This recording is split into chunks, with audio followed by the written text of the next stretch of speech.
चलिए बच्चों, हम आगे का क्वेश्चन देखेंगे क्योंकि कल कुछ टेक्निकल इशू की वजह से आगे का जो क्वेश्चन था उसको हम कंटिन्यू करेंगे। ठीक है, तो हम कल बात कर रहे थे creating imaginary event to fill up the memory gap is known as. तो जो मेमोरी में गैप आता है इसका करेक्ट ऑप्शन होगा ऑप्शन बी, कन्फैबुलेशन। यहाँ पे 3 ऑप्शन और दिए हैं, मैंने इसको आपको अच्छे से बता दिया था कि एंट्रोग्रेड एमनेशिया का टाइप होता है। 3 टाइप के होते हैं आपका, retrograde amnesia, circumscribed amnesia, anterograde amnesia. Retrograde में क्या होता है, पुरानी मेमोरी का लॉस होना होता है और नई मेमोरी क्या होती है, तैयार हो जाती है, रिकॉग्नाइज करने लगता है पर्सन। सरकमस्क्राइब किसका टाइप होता है, कन्फर्मेशन का टाइप होता है। और एंट्रोग्रेड अमनेशिया जो होता है आपका, वो शॉर्ट मेमोरी उसको याद रहती, ना तो उसको पिछली मेमोरी पूरी तरह से याद रहती, ना तो उसको आगे वाली जो मेमोरी होती है, जो उसका नया कुछ इसके साथ इवेंट होता है, वो भी उसको बहुत टाइम तक याद नहीं रहता, मिनिमम 15 मिनट तक उसको याद रहता है। तो ये जो मेमोरी का गैप होता है वो क्या कहलाता है, कन्फर्मेशन कहलाता है। इसका करेक्ट ऑप्शन होगा ऑप्शन बी। यहाँ पे 2 टर्म मैंने सर्कमस्टेंशियलिटी और टेंजेंशियलिटी बताया था आपको। इसके पहले मैंने 2 टर्म बताया था, सर्कमस्टेंशियलिटी और टेंजेंशियलिटी। सर्कमस्टेंशियलिटी वो होता है कि पूरी राम कहानी बताने के बाद पर्सन लास्ट में क्या होता है, एक्चुअल थीम पर जाता है, या एक्चुअल जो उसका सब्जेक्ट होता है पूरी राम कहानी, सर्कल मतलब गोल गोल पूरी तरह से घुमाएगा चारों तरफ, तब उसके बाद वो अपने मेन टॉपिक पे जाता है। और टेंजेंशियलिटी मतलब क्या होता है, पर्सन्स क्या होता है, दुनिया की बातें बताएगा लेकिन अपने मेन टॉपिक पे नहीं जाता है, टेंजेंशियलिटी बोलते हैं। मैंने इसके पहले वाले सेशन में आपको बताया होगा टेंजेंशियलिटी और सर्कमस्टेंशियलिटी, समझ में आया। नेक्स्ट वहीं पे हम ऑप्शन की बात करें, नियोलॉजिज्म। नियोलॉजिज्म क्या होता है, नियोलॉजिज्म में होता क्या है, ध्यान रखिएगा, नए वर्ड का बनाना, न्यू वर्ड तैयार करना, न्यू वर्ड को फॉर्म होना क्या कहलाता है, नियोलॉजिज्म। ठीक है, यहाँ पे क्या होता है, कोई कोऑर्डिनेशन नहीं रहता, उस वर्ड का कोई कोऑर्डिनेशन नहीं होगा। नए वर्ड तैयार तो कर लेगा पर्सन, लेकिन उस वर्ड का कोई मतलब नहीं निकलेगा, ना उसका कोई मीनिंग निकलेगा। जैसे मैं आपको बताती हूँ, सकमक परा, सकमक परा क्या होगा, इसका कोई मतलब है नहीं, इसका कोई मीन्स नहीं है, इसका कोई मीनिंग नहीं निकलेगा, वो क्या कहलाता है, नियोलॉजिज्म। इसके बाद हम बात करते हैं कंपल्सन। नेक्स्ट ऑप्शन है आपका कंपल्सन। कंपल्सन मतलब होता है, फॉर एग्जांपल आपको हम बता देते हैं, ओसीडी। ओसीडी मतलब होता है ऑब्सेसिव कंपल्सिव डिसऑर्डर। कंपल्सन मतलब होता है बार बार अननेसेसरी थॉट का आना, अननेसेसरी मतलब अनवेलकम आइडियाज का आना, अननेसेसरी जिसका कोई मतलब नहीं होता है, ऐसे थॉट हमारे माइंड में आते हैं। और वो क्यों आते हैं, एंजाइटी को कम करने के लिए। किसको कम करने के लिए, एंजाइटी को कम करने के लिए। जब आपको किसी भी मैटर में एंजाइटी होती है, अब बार बार आपको मतलब बोलना चाहिए कि बार बार आपकी माइंड में वो कंपल्सन आ रहा है, वो बार बार इम्पल्स आपकी माइंड में आ रहे हैं, और जबकि उसका कोई मीनिंग नहीं है, अननेसेसरी ही आपके माइंड में उसका थॉट बार बार आता है। बार बार इसका थॉट अगर आपके माइंड में आ रहा है, मतलब वो क्या कहलाता है, कंपल्सन कहलाता है। मैं आपको एक एग्जाम्पल बता देती हूँ, जैसे मान लीजिए कोई इस तरह का पर्सन होगा, हैंड वॉशिंग टेक्निक के माध्यम से बताती हूँ। कोई पर्सन हैंड वॉश करके आता है, लेकिन उसको बार बार लग रहा है कि मेरा हाथ भी गंदा है, ठीक है, अभी भी डर्टी है मेरा हैंड, तो फिर से वो हैंड वॉशिंग करने के लिए जाता है, लेकिन उसका हाथ अभी क्लीन है, फिर भी उसके माइंड में बार बार कंपल्सन आ रहा है कि अभी हाथ क्या है, गंदा है। ठीक है, हाथ अभी गंदे हैं, बार बार धुलने के लिए जा रहा है, बार बार उसके अंदर ये एंजाइटी बनी हुई है कि हमको इन्फेक्शन हो जाएगा, हमको बीमारी हो जाएगी, हम ठीक नहीं हो पाएंगे, ऐसा ओसीडी तैयार हो चुका है। उसके माइंड में 2 तरह की बातें तैयार हो गई है, ऑब्सेसिव कंपल्सिव डिसऑर्डर, जिसमें से मैनिया और डिप्रेशन होता है। बार बार उसके अंदर में ये कंपल्स आ रहा है, ऐसा ऑब्सेसिव कंपल्सिव डिसऑर्डर कैसा, ओसीडी की प्रॉब्लम आ रही है, जिसमें पर्सन के अंदर कैसा कंपल्सन आ रहा है कि वो बार बार सोच रहा है कि वो चीजें क्या हो रही हैं, रिपीट हो रही, मतलब अनवेलकम आइडियाज आ रहे हैं अपनी एंजाइटी को कम करने के लिए। यहाँ पे पर्सन अपने डर को कम करने के लिए करता है, किसको कम करने के लिए करता है, अपने डर को कम करने के लिए करता है, ध्यान रखिएगा, वो क्या कहलाता है, ओसीडी, ऑब्सेसिव कंपल्सिव डिसऑर्डर, उसको हम कंपल्सन बोलते हैं। अनवेलकम आइडियाज का आना, अननेसेसरी आइडियाज का आना ओसीडी कहलाता है, ये ध्यान रखिएगा। ठीक है, नेक्स्ट क्वेश्चन देखेंगे, unpleasurable reaction to an imagine danger is term. Unpleasurable reaction to an imagine danger is term. Unpleasurable reaction का आना, अनप्लेजरेबल मतलब होता है कि आपको उसका कोई मीनिंग नहीं है, और अनप्लेजरेबल डेंजर रिएक्शन है। अनप्लेजरेबल मतलब होता है एक्चुअल डेंजर प्रेजेंट होना, अनप्लेजरेबल जो डेंजर रिएक्शन हो रहा है उसके माइंड में, उसको हम बोलेंगे क्या, उसको हम बोलते हैं एंजाइटी। ध्यान रखिएगा, इसका करेक्ट ऑप्शन होगा अनप्लेजरेबल। ऐसा रिएक्शन आपके माइंड में अगर आ रहा है जो कि डेंजर है, वो चीजें क्या कहलाती है, एंजाइटी कहलाती है। एक चीज मैं आपको बता दूं, एंजाइटी और फियर में डिफरेंशिएशन। फियर में क्या होता है, फियर भी एक एंजाइटी का फॉर्म है। फोबिया, ये फोबिया के टाइप्स है। एक्चुअल डेंजर इसमें प्रेजेंट होता है। एक्चुअल जो डेंजर होता है इसमें क्या होता है, प्रेजेंट होता है। इसमें क्या हो गया, प्रेजेंट हो गया। लेकिन आपका एंजाइटी में जो होता है एक्चुअल डेंजर अब्सेंट होता है। क्या होता है, अब्सेंट होता है। ये दोनों डिफरेंशिएशन है, ध्यान रखिएगा। जो एक्चुअल डेंजर होगा वो क्या होता है, अब्सेंट होता है एंजाइटी में। और फियर में क्या होता है आपका, एक्चुअल। फॉर एग्जाम्पल बताओ, जैसे कि मान लीजिए कि आप कहीं जा रहे हैं, आपके सामने शेर आ गया। अब जब शेर आया और आपकी माइंड में इतना तेज डर आया, ऐसा एक्चुअल डेंजर वो आपके सामने प्रेजेंट हो गया। और उस प्रकार का जब फियर आता है वो आपका क्या कहलाएगा, फियर कहलाएगा। जैसे एंजाइटी, एंजाइटी में क्या होता है कि एक्चुअल डेंजर प्रेजेंट नहीं होता, एब्सेंट होता है। जैसे फॉर एग्जाम्पल आपने सोचा कि कल हमको कहाँ जाना है, दिल्ली जाना है। और दिल्ली में हमको ट्रेन में जाना है, और दिल्ली में हम ट्रेन में गए, ट्रेन में हमारे पॉकेट से पैसे की चोरी हो गई। अब पैसे की चोरी हो गई, इसकी एंजाइटी अगर हो रही है तो मतलब क्या है आपका, वो एंजाइटी कहलाया, वो फियर नहीं कहलाएगा। उसमें क्या है, आपका जो एक्चुअल डेंजर है वो प्रेजेंट है, नहीं प्रेजेंट है, वो अब्सेंट है। आपने उसको सपने में देखा, आपने सोचा उसको, वो क्या कहलाता है, आपका एंजाइटी कहलाएगा। यहाँ पे हम बात करें अपैथी, यहाँ पे बात करें अपैथी। अपैथी क्या होता है, अब्सेंस ऑफ, क्या अब्सेंस होना, अब्सेंस ऑफ इमोशन। इमोशन का अब्सेंस हो जाना, मतलब इंसान जो सोचता है, जो इसके अंदर इमोशन आते हैं, जो उसके अंदर फीलिंग आती है, हैप्पीनेस की फीलिंग हो गई या सैडनेस की फीलिंग हो गई, ऐसी इमोशंस अगर उसके माइंड में आती है, वो क्या कहलाता है, अपैथी कहलाता है। बात वहीं पे हम करें एम्बिवैलेंस की, तो एम्बिवैलेंस वो होता है, एक समय में व्यक्ति के साथ में दो भावनाएं आती हैं। अगर एक समय में व्यक्ति में दो भावनाएं आती हैं, पॉजिटिव और निगेटिव। कैसी, पॉजिटिव इमोशन भी आ रहा है और निगेटिव इमोशन भी आ रहा है। और ये ज्यादातर सीजोफ्रेनिया वाले पेशेंट्स में होता है, ध्यान रखिएगा। किसमें, सीजोफ्रेनिया वाले पेशेंट में। तो पॉजिटिव इमोशन भी आ रहा है और निगेटिव इमोशन भी अगर आ रहा है, वो क्या कहलाता है, आपका एम्बिवैलेंस कहलाता है। ये सीजोफ्रेनिया के पेशेंट में होता है, ध्यान रखिएगा। तो इसका करेक्ट ऑप्शन क्या कहलाएगा, अनप्लेजरेबल रिएक्शन।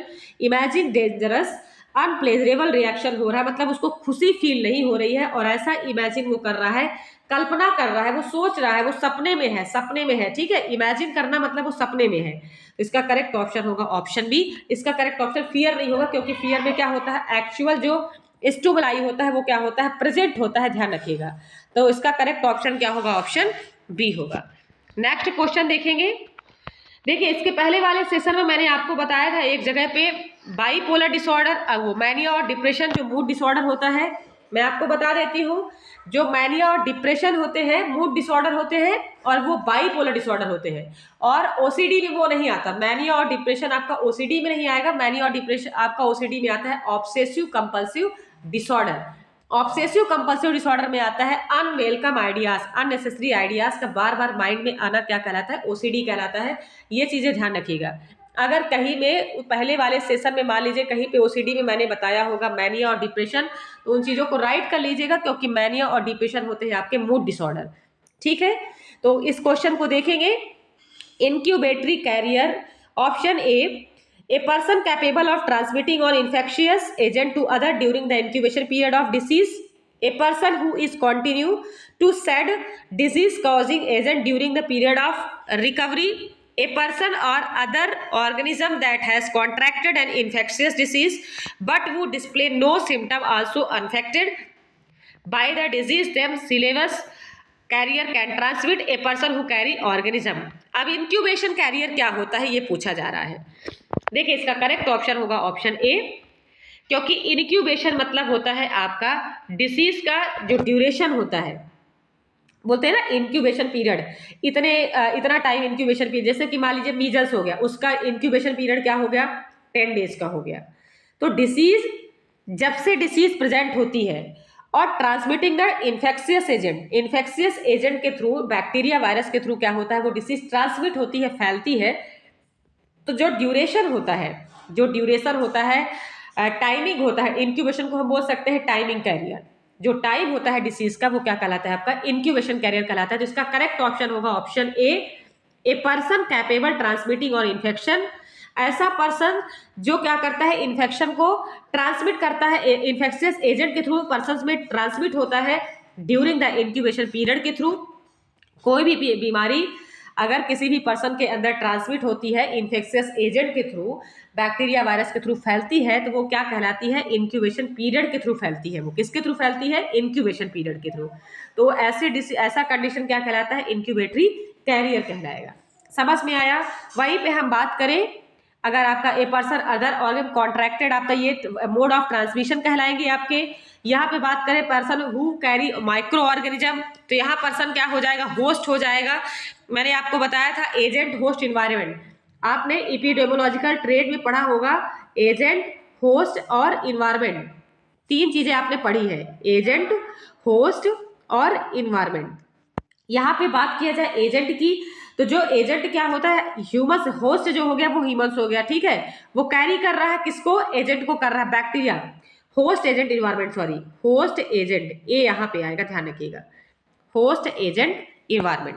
तो जो होस्ट कर रहा है क्या कर रहा है एजेंट्स को कैरी कर रहा है, ठीक है, बैक्टीरिया वायरस ले रहा है। इसके बाद वो इन्वायरमेंट में जिस इन्वायरमेंट में वो बैक्टीरिया क्या कर रहा है इन्वायरमेंट जैसे कि मॉइस्ट इन्वायरमेंट हो गया या समर इन्वायरमेंट हो गया या रेनी सीजन हो गया, उस सीजन में क्या हो रहा है वो ऑर्गेनिज्म ग्रो कर रहा है। तो यहाँ पे पर्सन कैरी करने वाला कहलाएगा क्या कहलाएगा आपका होस्ट कहलाएगा।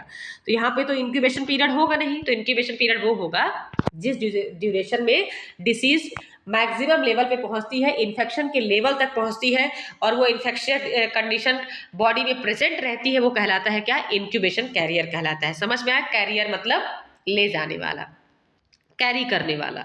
इसका करेक्ट ऑप्शन होगा ऑप्शन ए। नेक्स्ट क्वेश्चन देखेंगे, the structural and functional unit between two neuron, the structural and functional unit between two neuron, glial cell, synapse, neurotransmitter, node of Ranvier. देखिए ये बहुत इंपॉर्टेंट क्वेश्चन, इनको ध्यान से पढ़िएगा। हमने आपको बताया था स्ट्रक्चरल फंक्शनल यूनिट अगर यहाँ पे पूछा जाता नेफ्रॉन का, सॉरी किडनी का, तो किडनी का जो फंक्शनल यूनिट क्या होता है, किडनी का क्या हो गया आपका नेफ्रॉन होता है, ध्यान रखिएगा। किडनी का स्ट्रक्चरल यूनिट क्या होता है नेफ्रॉन होता है, ठीक है।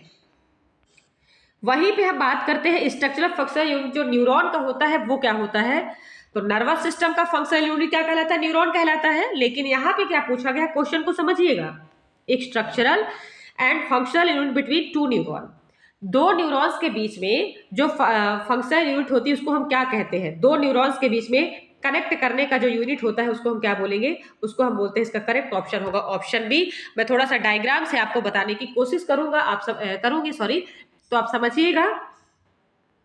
ये मान लीजिए आपका नर्वस सिस्टम हो गया सॉरी, ये नर्वस सिस्टम हो गया और इस तरह से आपके क्या हो गए ये सिनेप्स हो गए, ये क्या होते हैं सिनेप्स हो गए, ठीक है। यहाँ पे आपका माइलिन शीथ होता है जो स्वान सेल होती है आपकी, फिर यहाँ पे आपका होता है ओलिगोडेंड्राइट्स जो इसको कनेक्ट करके रखते हैं, ओलिगोडेंड्राइट्स हो गया। यहाँ पे हो गया न्यूक्लियस आपका, उसके बाद आपका हो गया डेंड्रॉइड्स, ये हो गया डेंड्रॉइड्स। यहाँ पे होता है डेंड्रॉन, क्या होता है डेंड्रॉन, ठीक है। ये हो गया माइलिन शीथ, ये हो गया आपका ओलिगोडेंड्रॉइड्स, क्या होता है ओलिगोडेंड्रॉइड्स। देन यहाँ पे हम बात करें, ये जो हमने क्वेश्चन की बात की थी ये होता है सिनेप्स, सिनेप्स ये ऑप्शन बी। देखिए एक नर्वस सिस्टम में जो न्यूरॉन्स है यहाँ से कनेक्ट होकर सिनेप्स से जाके क्या होता है कनेक्ट हो जाता है, नर्वस सिस्टम से क्या होता है जाके कनेक्ट हो जाता है, वो कहलाता है सिनेप्स। यहाँ पे क्या पूछा गया है ध्यान रखिएगा, एक चीज बता देती हूँ, यहाँ पे जो क्वेश्चन में पूछा गया सिनेप्स होता क्या है, तो सिनेप्स का काम होता है सबसे पहले तो एक नर्वस सिस्टम से दूसरे एक न्यूरॉन से दूसरे न्यूरॉन्स का कनेक्ट होने की जो बीच की यूनिट होती है वो कहलाती है सिनेप्स। अब यहाँ पे क्वेश्चन में पूछा गया है ग्लियल सेल, ध्यान रखिएगा ग्लियल सेल क्या होता है, तो ग्लियल सेल दो टाइप से होते हैं, एक तो होता है सेंट्रल नर्वस सिस्टम का, एक होता है आपका पेरिफेरल नर्वस सिस्टम का, दो टाइप से होते हैं। मैं इनके नाम आपको बता देती हूँ थोड़ा जल्दी ताकि बाकी क्वेश्चन के लिए भी हम टाइम दे सके। इसमें से जो सेंट्रल नर्वस सिस्टम का है उसमें से कितने टाइप्स के होते हैं ध्यान रखिएगा। ओलिगोडेंड्राइट्स होता है आपका, क्या होता है, ओलिगोडेंड्राइट्स। देन इसके बाद एक होता है आपका माइक्रोग्लियल, माइक्रोग्लियल, ये सारे क्या होते हैं, ग्लियल सेल होते हैं। ओलिगोडेंड्राइट्स कितने फॉर्म में होते हैं ग्लियल सेल, तो 2 टाइप्स के होते हैं, सेंट्रल नर्वस सिस्टम में और पेरिफेरल नर्वस सिस्टम में। ओलिगोडेंड्राइट्स हो गया, एस्ट्रोसाइट्स हो गया, क्या होता है, एस्ट्रोसाइट, ये कहलाया आपका एस्ट्रोसाइट, ठीक है। देन इसके बाद हम करें इपिंडाइमल सेल, ठीक है, क्या है, इपिंडाइमल सेल, इपिंडाइमल सेल, ये सारे सेंट्रल नर्वस सिस्टम के टाइप्स हो गए। और ओलिगोडेंड्राइट्स, एस्ट्रोसाइट्स, इपिंडाइमल सेल हो गया आपका, और इसके बाद क्या कहलाता है आपका, सेंट्रल नर्वस सिस्टम के ये सारे टाइप्स होते हैं, ठीक है, ध्यान रखिएगा। किसके टाइप्स होते हैं, सेंट्रल नर्वस सिस्टम के। वहीं पे हम बात करें ग्लियल सेल में, तो जो आपका एस्ट्रोसाइट्स होता है, एस्ट्रोसाइट होता क्या है, एस्ट्रोसाइट में सबसे पहले तो जो ब्लड ब्रेन बैरियर का वर्क होता है, क्या होता है, ब्लड ब्रेन बैरियर का। ब्लड ब्रेन बैरियर मतलब जो भी नर्वस सिस्टम में जितने भी, मान लीजिए कोई भी न्यूरोट्रांसमीटर हो गया या किसी भी प्रकार का कोई भी टॉक्सिक सब्सटेंस ब्रेन को क्रॉस ना करे, उसको प्रोटेक्ट करने का काम कौन करता है, आपका एस्ट्रोसाइट करता है, ठीक है, कौन करेगा, एस्ट्रोसाइट।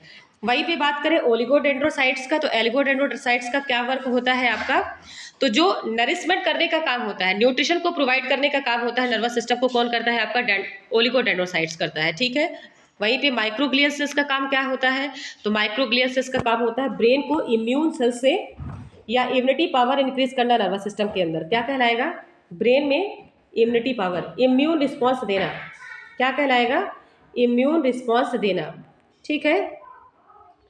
माइक्रोग्लियल सेल्स क्या कहलाएगा, ब्रेन में इम्यून रिस्पॉन्स देना, ठीक है, ब्रेन में इम्यून रिस्पॉन्स देना क्या कहलाएगा आपका। इतना ज़्यादा ये लिखने का जो थोड़ा सा टर्म है थोड़ा रॉन्ग हो रही, बताने की कोशिश करूंगी। इसमें जो ब्रेन में इम्यून रिस्पॉन्स होना चाहिए, माइक्रोफेजेस जो होते हैं, बैक्टीरिया वायरस जो होते हैं, वो क्या करते हैं, पूरी तरह से उसको प्रोटेक्ट करने का काम कौन करता है, आपका माइक्रोग्लियल सेल करता है, ठीक है। वहीं पे बात करें हमारा जो इपिंडाइमल सेल हो गया, इपिंडाइमल सेल का काम होता है CSF फ्लूइड को क्या करना, इंक्रीज करना, CSF फ्लूइड का। देखिए बात वहीं पे करें, थोड़ा सा ये रॉन्ग मतलब राइटिंग जो हो रही है रॉन्ग हो रही है, थोड़ा हम इसको हम ओरली बताने की कोशिश करेंगे, आप इसको समझिएगा। इपिंडाइमल जो सेल्स होती है उसका वर्क क्या होता है, तो CSF फ्लूइड का जो प्रोडक्शन होता है, CSF fluid, cerebro spinal fluid का जो ब्रेन में प्रोडक्शन होता है, उसका प्रोडक्शन का काम कौन करता है, इपिंडाइमल सेल करती है, ठीक है, समझ में आया। तो सेंट्रल नर्वस सिस्टम में आपका जो ग्लियल सेल होती है कितने टाइप्स की होती है, एस्ट्रोसाइट्स होगा, ओलिगोडेंड्रोसाइट्स, माइक्रोग्लियल सेल, इपिंडाइमल सेल्स। तो ये सारे फंक्शंस अलग अलग होते हैं सबके, ठीक है, इनको ध्यान रखना है आपको। और इसके बाद हम बात करें पेरिफेरल नर्वस सिस्टम में, तो पेरिफेरल नर्वस सिस्टम 2 टाइप्स का होता है, स्वान सेल होती है और सैटेलाइट सेल होती है। कितने टाइप्स की होती है आपकी, स्वान सेल और ग्लियल सेल में। बात हम करें पेरिफेरल नर्वस सिस्टम की, तो कितने टाइप्स की हो गई, 2 टाइप्स की हो गई, स्वान सेल हो गया और स्वान सेल और सैटेलाइट सेल हो गया, ठीक है। कितने टाइप्स का हो गया आपका, स्वान सेल और सैटेलाइट सेल, ठीक है, 2 टाइप्स की सेल हो गई। इसमें से हम बात करें स्वान सेल का, तो स्वान सेल का वर्क होता है, ओरली हम बताने की कोशिश करेंगे आपको। स्वान सेल रेगुलेट करता है न्यूरोट्रांसमीटर को, और सैटेलाइट सेल का काम होता है रीजनरेशन ऑफ न्यूरॉन्स, न्यूरॉन्स को रिजनरेशन करने का काम कौन करता है, सैटेलाइट सेल करता है, कौन करता है, satellite cell, regeneration of neurons, neuron को रिजनरेशन करने का काम कौन करता है, सैटेलाइट सेल करता है, ठीक है। और स्वान सेल क्या काम करता है, स्वान सेल रेगुलेट करता है न्यूरोट्रांसमीटर को, मैंने इसके पहले वाले सेशन में आपको बताया है, ध्यान रखिएगा। तो चलिए एक बार हम रिवाइज कर लेते हैं।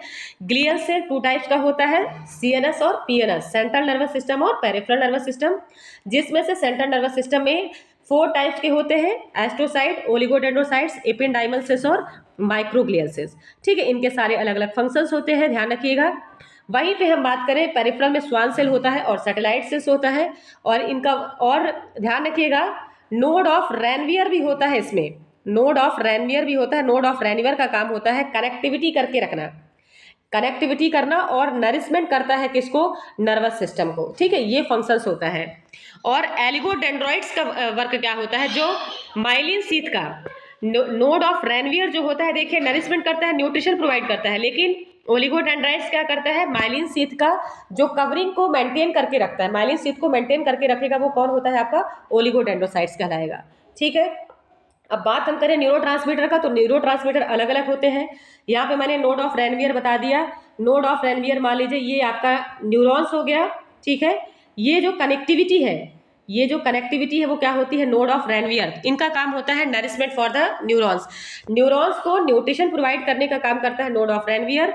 वहीं पे हम बात करें न्यूरोट्रांसमीटर, न्यूरोट्रांसमीटर को फॉर्म कौन करता है, आपका स्वान सेल। माइलिन शीथ के पास में होती है स्वान सेल, वो क्या करती है, आपका न्यूरोट्रांसमीटर को इंक्रीज करने का काम करती है, रेगुलेट करने का काम करती है। जैसे सीरोटोनिन हो गया, 5S2 हो गया आपका, ठीक है, डोपामिन का लेवल हो गया, ये सारे जो सीक्रेट होते हैं वो किससे रेगुलेट होते हैं, आपके स्वान सेल से होते हैं। तो इसका करेक्ट ऑप्शन होगा ऑप्शन बी। सिनैप्स जो होता है कैसा होता है, स्ट्रक्चरल एंड फंक्शनल यूनिट कहलाता है बिटवीन टू न्यूरॉन्स के। नेक्स्ट क्वेश्चन देखेंगे हम, polyglycolic acid suture material is, polyglycolic acid suture material is, option a absorbable natural sutures, option b absorbable synthetic suture, option c non absorbable natural sutures, option d non absorbable synthetic sutures. ये एक types दिया है, आपने देखा होगा hospital में after scissor, scissor के बाद में अगर मान लीजिए कोई बड़ा ऑपरेशन हुआ या सीजर हुआ है, तो उसके लिए हम अलग वेरियस टाइप ऑफ स्यूचर्स यूज करते हैं। ठीक है, स्यूचर्स का काम सबको पता है, connectivity of the skin, skin को कनेक्ट करने के लिए, ठीक है, दोबारा से उसको रीपोजिशनिंग में लाने के लिए हम क्या करते हैं, स्यूचरिंग करते हैं।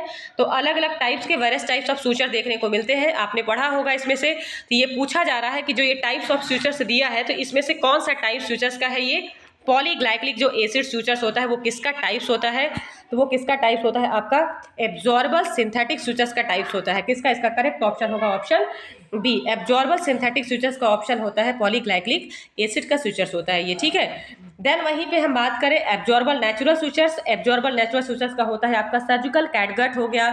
ठीक है, इसका टाइप्स हम अगर बात करें एब्जॉर्बल नेचुरल स्यूचर्स का, तो क्या होता है, सर्जिकल कैटगट हो गया, क्या, सर्जिकल कैटगट। ये सारे स्यूचर्स किसके होते हैं, सर्जिकल कैटगट स्यूचर्स हो गया आपका, ये सारे किसके स्यूचर्स होंगे, आपके एब्जॉर्बल नेचुरल स्यूचर्स का होता है। वहीं पे हम बात करें नॉन एब्जॉर्बल नेचुरल स्यूचर्स, वो किसका होता है, आपका सिल्क, और सिल्क जैसे हो गया, नायलॉन हो गया। मैं आपको एग्जांपल बता रही हूँ कि इसके अंदर ये स्यूचर्स आते हैं, सिल्क हो गया, नायलॉन स्यूचर्स हो गया आपका, ये किसके अंदर आते हैं, आपके नॉन एब्जॉर्बल।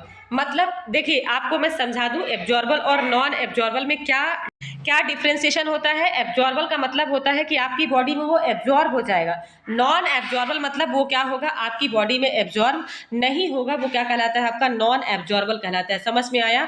तो वहीं पे हम बात करें, जो सिल्क हो गया, नायलॉन हो गया, वो नॉन एब्जॉर्बल स्यूचर्स हो गया आपका, और सिंथेटिक स्यूचर्स जो आपका नॉन सिंथेटिक स्यूचर्स हो गया, जो नॉन एब्जॉर्बल सिंथेटिक स्यूचर्स होता है वो क्या कहलाता है आपका, तो वो आपका लिनेन कहलाता है और कॉटन कहलाता है। ये कितने टाइप्स का होता है, लिनेन, एग्जाम्पल बता रही हूँ, और जैसे कॉटन हो गया, लिनेन हो गया, कॉटन हो गया, ये किसके टाइप्स होते हैं आपके, तो नॉन एब्जॉर्बल सिंथेटिक स्यूचर्स के ये ऑप्शन होते हैं, ये सारे टाइप्स होते हैं, ध्यान रखिएगा।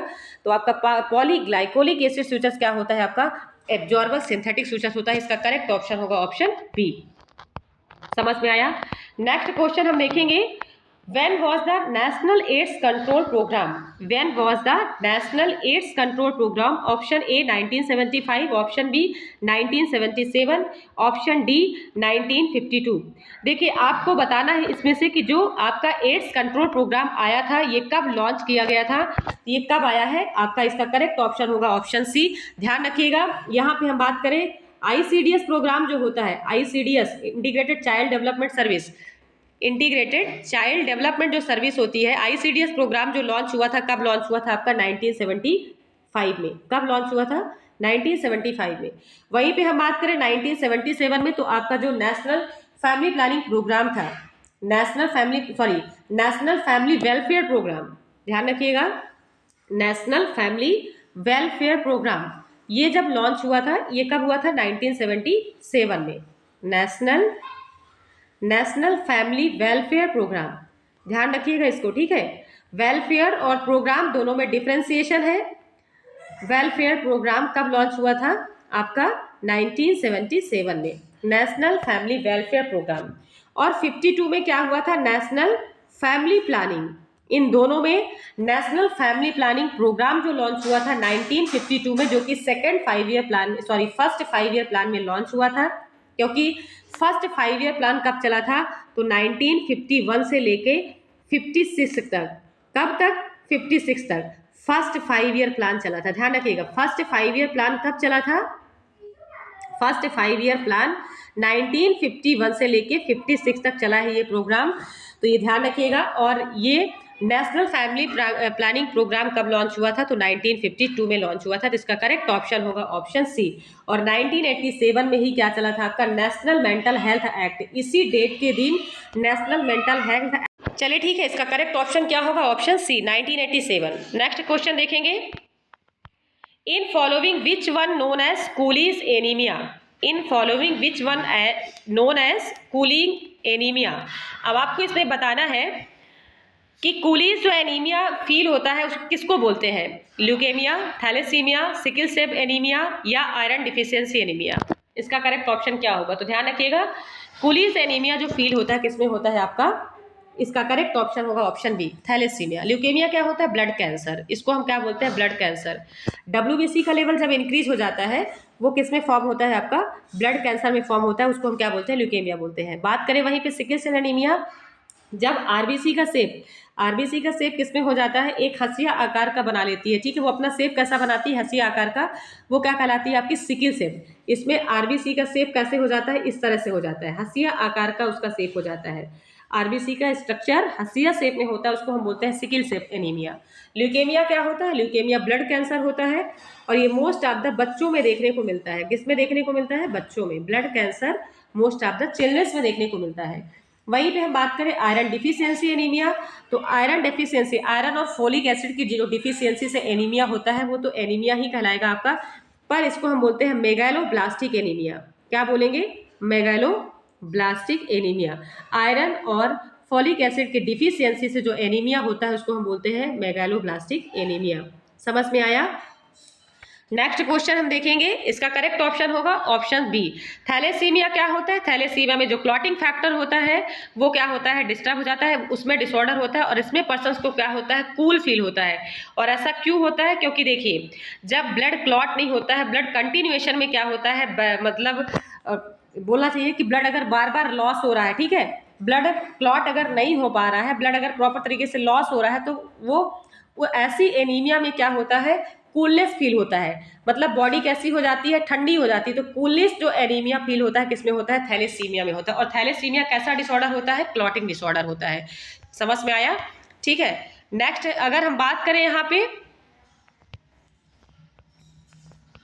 थैलेसीमिया तो मालूम है ना सबको, किससे रिलेटेड है? आपका क्लॉटिंग डिसऑर्डर, ठीक है। नेक्स्ट देखेंगे, which type of vaccine measles, measles कैसी वैक्सीन होती है? सभी को मालूम है मीजल्स कैसी वैक्सीन होती है। Option A live vaccine measles होती है, BCG हो गया, OPV हो गया, मीजल्स हो गई, ये सारी कौन सी वैक्सीन होती है? लाइव वैक्सीन होती है।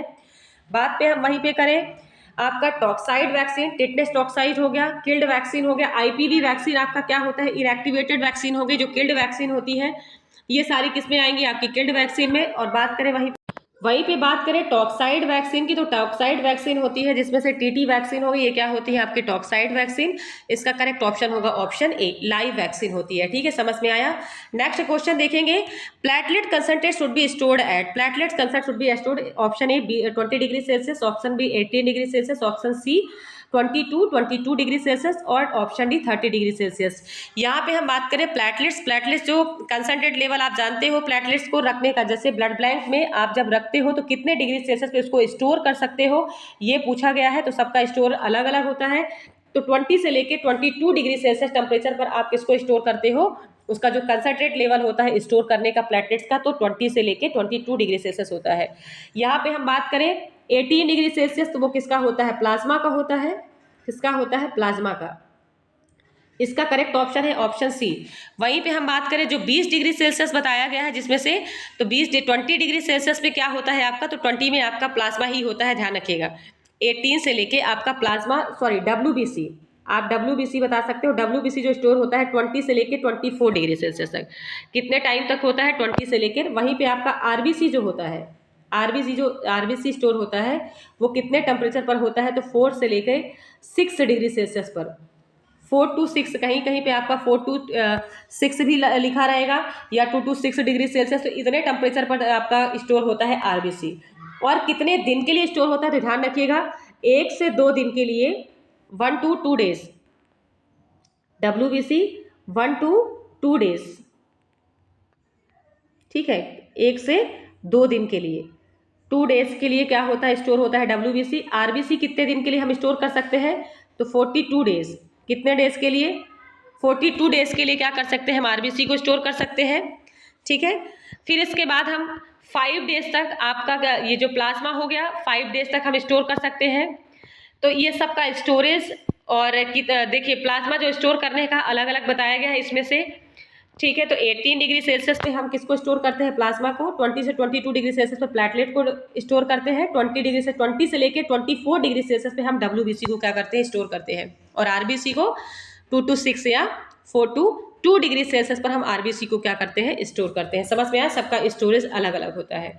और 30 डिग्री सेल्सियस पर ऐसा कोई भी जो ब्लड सेल्स होता है, ऐसा कोई भी ब्लड सेल्स क्या होता है, स्टोर नहीं किया जाता है, चाहे वो प्लेटलेट्स हो, प्लाज्मा हो, कोई भी ऐसा ब्लड फैक्टर्स जो होता है वो स्टोर नहीं करते, क्योंकि 30 डिग्री सेल्सियस पे क्या होता है, सभी चीज़ें क्या हो जाती है, डाइल्यूट फॉर्म में हो जाती है और ख़राब हो जाती है। तो उसको स्टोर करने के लिए हमको क्या करना होता है, कम टेम्परेचर पे उसको क्या करते हैं, हम स्टोर करते हैं। समझ में आया, ताकि वो चीज़ें खराब ना हो। नेक्स्ट क्वेश्चन देखेंगे हम, increase pulsation fail in the lateral vaginal fornix. अब आपको हम बता दें, इसके पहले की क्वेश्चन में हमने इसमें डिस्कशन किया था, increase pulsation felt in the lateral vaginal fornix, identify sign, Osiander sign, Chadwick sign, Jacquemier sign, Hegar sign. इसमें लैटरल वेजाइनल में बोला जा रहा है कि जो ये पूछा जा रहा है कि जो पल्सेशन इंक्रीज होता है, पल्सेशन इंक्रीज होता है, ऐसा कौन सा साइन उसको हमको बोला जाता है। पल्सेशन मतलब पल्स जब आप फील करते हो लेटरल वेजाइनल फॉर्निक्स में, मान लीजिए कि ये यूट्रस हो गया, ये कोई लेडीज है, ठीक है, उसका यूट्रस हो गया, और यहाँ पे पल्सेशन कोई भी मान लीजिए फीमेल फिजिशियन हो गई, ठीक है, वो पल्सेशन फील कर रहे हैं, ठीक है। लैटरल वेजाइनल एरिया में जब पल्सेशन फील किया जाता है उसको क्या बोला जाता है, तो उसका कौन सा साइन हम बोलेंगे, ओसिएंडर साइन उसको बोला जाता है। क्या बोलेंगे, ओसिएंडर साइन। इसका करेक्ट ऑप्शन होगा ऑप्शन ए। वहीं पे हम बात करें चैडविक साइन, तो चैडविक साइन क्या होता है, तो आपको ध्यान रखना है, bluish discoloration of the vaginal wall. Vaginal wall का ब्लूइश कलर हो जाना, ब्लूइश यानी नीला पड़ जाना, ठीक है, ब्लूइश कलर हो जाना वेजाइनल वॉल का, कैसा हो जाना, ब्लूइश कलर का, ब्लूइश कलर का वेजाइनल वॉल का हो जाना, वेजाइनल वॉल का हो जाना क्या कहलाता है, चैडविक साइन कहलाएगा। वहीं पे हम बात करें पर्पलिश कलर का, पर्पलिश कलर का आपका अगर हो जाता है, इस तरह से अगर वेजाइना का कलर हो जाता है, कैसा कलर हो जाएगा, पर्पलिश, ठीक है। पर्पलिश कलर का अगर वेजाइना का कलर हो जाता है तो उसको हम क्या बोलेंगे, जैकमर साइन, ठीक है। ब्लू साइन चैडविक साइन, और आपका पर्पलिश कलर कहलाता है आपका जैकमर साइन। वहीं पे हम बात करें Hegar sign, softening of the cervix, क्या बोलेंगे, softening of the cervix, softening of cervix, ये क्या कहलाता है आपका, हेगार साइन कहलाता है। तो सॉफ्टनिंग ऑफ सर्विक्स किस में होता है, आपका हेगार साइन में। ब्लूइश डिस्कलेशन जो स्किन का होता है चैडविक साइन। ओसिएंडर साइन आपका क्या कहलाता है, आपका फील ऑफ द पल्सेशन। आप वेजाइनल वॉल में जब पल्स को फील करते हो वो कैसा साइन कहलाएगा, आपका ओसिएंडर साइन कहलाएगा। समझ में आया। नेक्स्ट क्वेश्चन देखेंगे, इसका करेक्ट ऑप्शन होगा ऑप्शन ए। चलिए ठीक है, आज का सेशन कैसा लगा, देखिए कुछ टेक्निकल प्रॉब्लम की वजह से, कुछ नेटवर्क इशू की वजह से, क्योंकि हम जहाँ से आपकी क्लास ले रहे हैं वहाँ पे थोड़ा सा कुछ मौसम का भी प्रॉब्लम चल रहा है, जिसकी वजह से नेटवर्क इशू की वजह से हमने फर्स्ट वाली क्लास को कंप्लीट नहीं किया था। तो इस सेशन में हमने इस क्लास को कंप्लीट किया है। और देखिए जो पहले वाले सेशन में भी हमने क्वेश्चन रखे थे उसमें भी साइकेट्री के बहुत सारे इंपॉर्टेंट क्वेश्चन रखे गए हैं, और जो इस क्लास में भी हमने रखा है क्वेश्चन, उसमें भी हमने बहुत सारे इंपॉर्टेंट क्वेश्चन मेंशन किए हैं। और आप लोग अगर कहीं पे भी कुछ ऐसा रॉन्ग अगर क्वेश्चन में समझ में आता है या उसका आंसर समझ में आता है तो आप उसको कमेंट्स करके जरूर बताइएगा। और आपको अगर समझ में नहीं आया होगा तो उसको भी कमेंट्स करके बताइएगा। और हाँ, इसके पहले वाले सेशन में एक बच्चे का क्वेश्चन था, मैंने उसमें पढ़ा था पोस्ट हमने उसमें आपको बताया था कि जैसे कि इन्फेंट मोर्टालिटी रेट और आपका पेरीनेटल मोर्टालिटी रेट होता है। तो पेरीनेटल मोर्टालिटी रेट वो होता है जो कि 1 वीक आफ्टर बर्थ, जब बच्चा जन्म लेता है और उसके बाद का जो ड्यूरेशन 1 वीक के अंदर अगर किसी भी बच्चे की डेथ हो जाती है वो क्या कहलाता है, पेरीनेटल। और आपका पोस्ट नेटल मैंने बताया था, जो post natal mortality post neonatal होता है उसको हम क्या बोलते हैं, ध्यान रखिएगा। तो पोस्ट नियोनेटल क्या होता है इसको हम लास्ट में बता रहे हैं, क्योंकि एक बच्चे का कमेंट्स आया था कि पोस्ट नियोनेटल क्या होता है। पोस्ट नियोनेटल वो होता है 28 डेज बाद, 28 डेज से लेकर कब तक, 1 ईयर तक, 28 डेज तक लेकर 1 ईयर तक का जो ड्यूरेशन होगा, मतलब इन्फेंट की एज से लेकर नियोनेट की एज से लेकर 1 ईयर तक का जो ड्यूरेशन होता है। और इसमें बच्चे की अगर डेथ हो जाती है, इस एज ग्रुप में बच्चे की अगर डेथ हो जाती है वो क्या कहलाता है आपका, पोस्ट नियोनेटल मोर्टालिटी रेट। क्या बोलेंगे उसको, मोर्टालिटी रेट। मोर्टालिटी यानी मृत्यु दर, ठीक है, कैसा रेट, मृत्यु दर। तो चलिए ठीक है, आज का सेशन कैसा लगा, और जैसा भी लगा होगा आप कमेंट्स करके जरूर बताइएगा। और जिस भी बच्चे को कोई भी प्रॉब्लम होती है किसी भी क्वेश्चन में तो बताइएगा, ठीक है। धन्यवाद। कल एक नए सेशन के साथ में, एक नए क्वेश्चन के साथ में हम पेश करेंगे। जीएस इंडिया ग्रुप को ज़्यादा से ज़्यादा लोगों को लाइक एंड शेयर